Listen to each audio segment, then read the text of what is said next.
Namaste everyone. I am Dr. Sangeeta Gautam and this is a BSc B.Ed second semester class of solid state. Today's topic is laws of crystallography.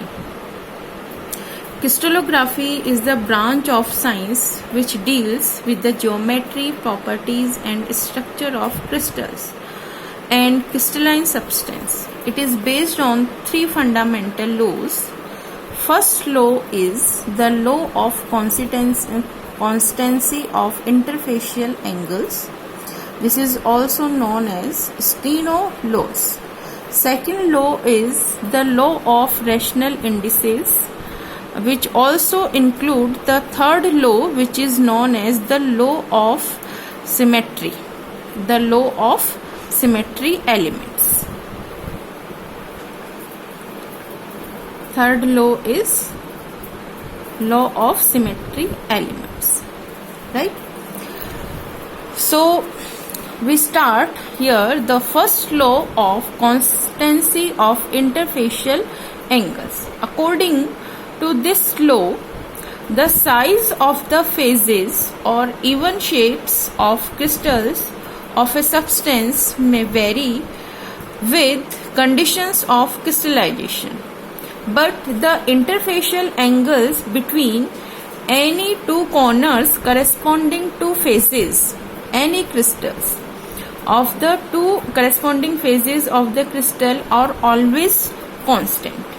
This is the law of constancy of interfacial angles. For example, the interfacial angles of all sodium chloride crystals are found to be 90 degrees.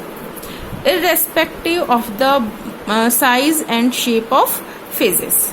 These phases are different, but the angles is always same. The second law is the law of rational indices. To understand this law, we draw this diagram to understand this law. This is also known as Hoy's law. This law states that the ratio between the intercepts on the axis, the ratio of intercept on the axis for the different phases of a crystal can always be expressed by rational numbers.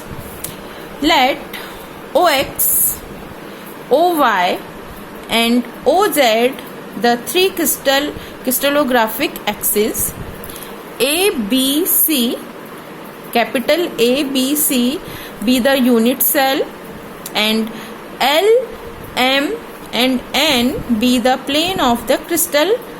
The unit intercept are A for OA, B for OB and C for OC.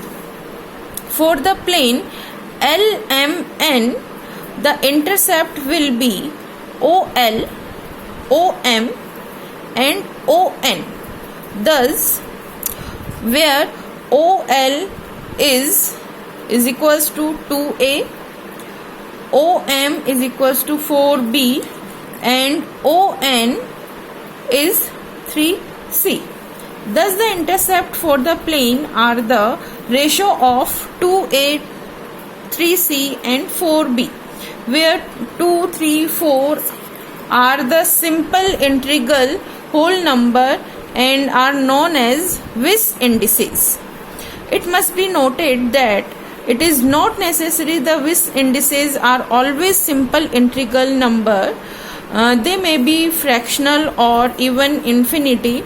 Hence, these are replaced by Miller indices. These terms are now known as Miller indices, and the Miller indices by calculated by simple formula DHKL